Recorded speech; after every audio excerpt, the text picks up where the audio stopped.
એને સાઈડમાં લઈ જાઓ 2 મિનિટ આપી દીધું કઈ વાત ચલો સાહેબ ચલો ચાલુ કરો સાહેબ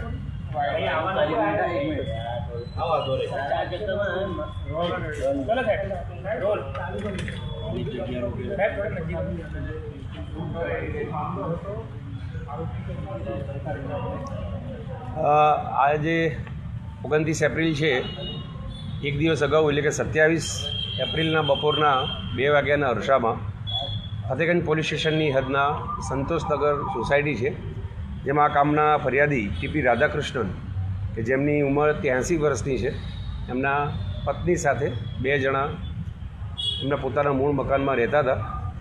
બપોરના 2 વાગ્યાના અરસામાં 2 ઈસમો દરવાજો ખટખટાવે છે અને એમણે વોટિંગ કરેલ છે કે કેમ એ પૂછપરછ કરતા દરમિયાન આ ફરિયાદીને ધક્કો મારી ઘરમાં પ્રવેશી અને એમને આ પત્નીએ બંધક બનાવે છે અને આ પતિ પત્ની પાસેથી સોનાની રકમો અને કેશ મળી લૂંટ ચલાવે છે. આ મતલબે ટીપી રાધાકૃષ્ણને ફતેગંજ પોલીસ સ્ટેશનમાં ફરિયાદ નોંધાયેલી. ગુનાની ગંભીરતા જોતાં ફતેગંજ પોલીસ તેમજ ક્રાઇમ બ્રાન્ચની જુદી જુદી ટીમો જુદી જુદી દિશામાં કામ કરી રહેલ હતી. એક ટીમ આજુબાજુના સીસીટીવી ફૂટેજ ચેક કરતી હતી, બીજી ટીમ પોતાના અંગત બાતમીદારોનું નેટવર્કની દિશામાં કામ કરી હતી અને ત્રીજી ટીમ કે જે આ રોડ ઉપર જે કોઈ વાહનો આવ્યા હતા એ વાહનોની નોંધણી કરી અને કોના છે એ દિશામાં પ્રયત્ન કરી રહી. આ બધી જુદી જુદી ટીમો જ્યારે કામ કરી રહેલી હતી ત્યારે ક્રાઇમ બ્રાન્ચને એક ચોક્કસ માહિતી મળેલી કે એક એક્ટિવા ઉપર 3 ઈસમો આવ્યા હતા. એમાંનો એક ઈસમ બહાર આ સંતોષીનગર સોસાયટીના નાકે ઊભો રહેલો અને 2 ઈસમો આ ઘરની અંદર પ્રવેશેલા.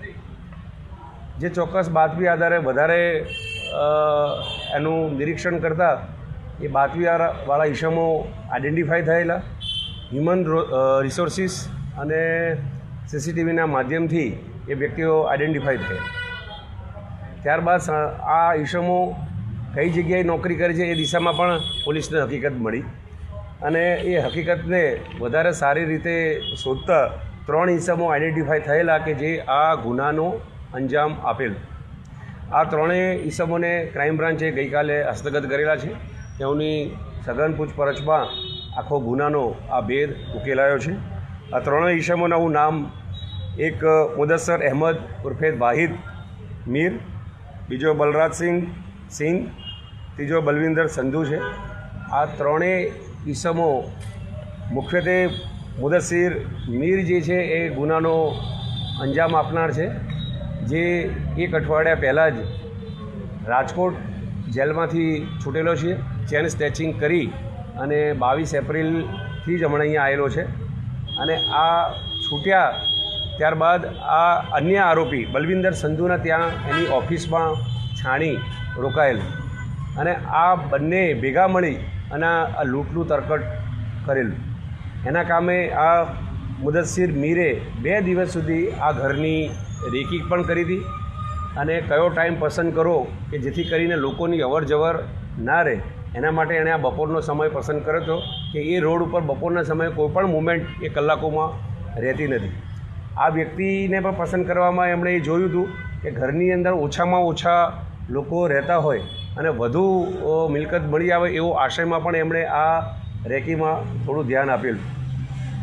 વધુમાં બલવિંદર સંધુની પૂછપરછની અંદર એ ભૂતકાળની અંદર પણ આપણા વડોદરા શહેરમાં જુદા જુદા ગુનાઓમાં ચોરી અને છેતરપિંડીના ગુનામાં સંડોવાયેલો છે એવું પણ જાણવા મળેલું છે. આ આખી એમનો કરવાનો આશય હાલ આ બધા એમની પાસે એક સમય પહેલાં પૈસા હતા. બલવિંદર સંધુ જે છે એ ટ્રાન્સપોર્ટની અંદર કામ કરતો હતો અને પૈસેથી સુખી હતો. આ જે બલકાર સિંહ છે એ અમૃતસરી કુલચામાં 4 વર્ષ સુધી નિઝામપુરામાં નોકરી કરીને છેલ્લા 2 વર્ષથી નીલાંબર સર્કલ પાસે નોકરી કરે છે. હાલ એની પાસે પૈસા નથી અને આ જે મુદસ્સર મીર જે છે એ તો 22 એપ્રિલે જ અહીંયા રાજકોટથી ચેન સ્નેચિંગ કરી અને અહીંયા છાણી ખાતે આ બીજા આરોપીના ત્યાં રહેવા આવેલો છે, એટલે એની પાસે પૈસા નહોતા. એકંદરે 3 જણા પાસે પૈસા નહીં હોવાથી એમણે આ આખું આયોજન કરેલ છે. આ 3 આરોપીઓની હજુ વધુ પૂછપરછ ચાલુ છે. આગળ પોલીસ રિમાન્ડ માગશે અને બીજા કોઈ અન્ય ગુનામાં એ સંડોવાયેલા છે કે કેમ તે દિશામાં પોલીસ તપાસ કરી રહી છે. સર, કોઈ મુદ્દામાલ રિકવર કર્યો?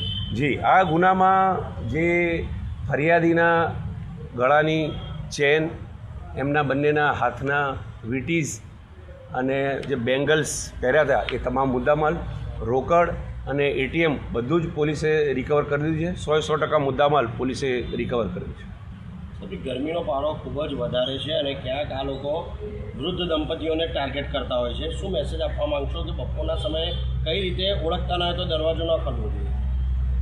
એ સામાન્ય રીતે પોલીસ વારંવાર અપીલ કરતી હોય છે કે અજાણ્યા ઇસમો સાથે કોઈપણ પ્રકારનો વ્યવહાર કરવો નહીં. ટેલિફોનિક વ્યવહાર હોય કે આપણી પોતાની ગુપ્ત માહિતી આપવી હોય કે જ્યારે આ ઉંમર છે 83 વર્ષની, ત્યારે કાળજી એ અનિવાર્ય છે.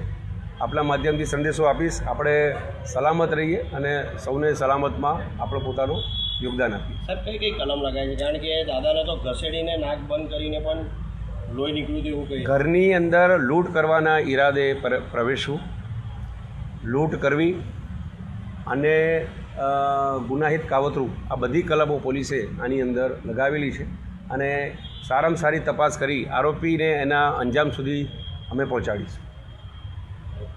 બોલાવી લો ને એમને. ચાલુ જ રાખીશ. યસ. બેસો ને બધા કન્ફ્યુઝ નહીં બોલાવી લો ને.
મેન કયો આરોપી? મુખ્ય આરોપી કોણ છે? વચ્ચેવાળા. એ વોટિંગમાં પૂછાય નહીં.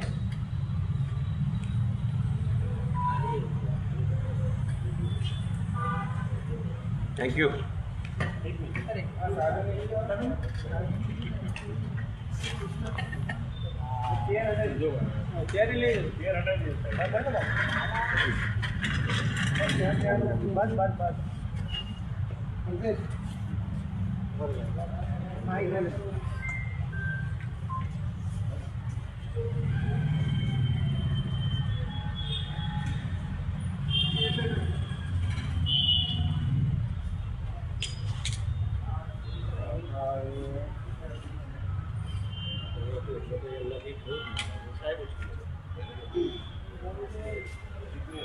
એક મિનિટ સાહેબ ઉભા રાખો થોડી વાર. તમે આવતો રહો સાહેબ. આ ત્રણે નજીક આવો, બાજુ આવો. બસ સાહેબ, બસ થોડું આગળ. આરામ. બસ.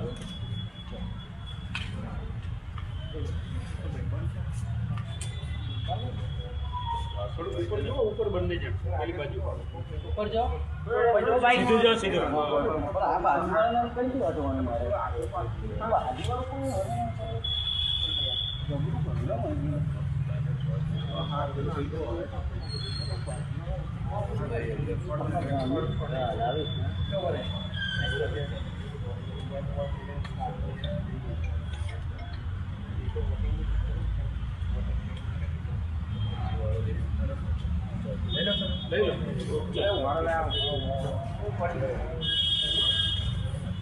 અંદર જ મૂકી દો.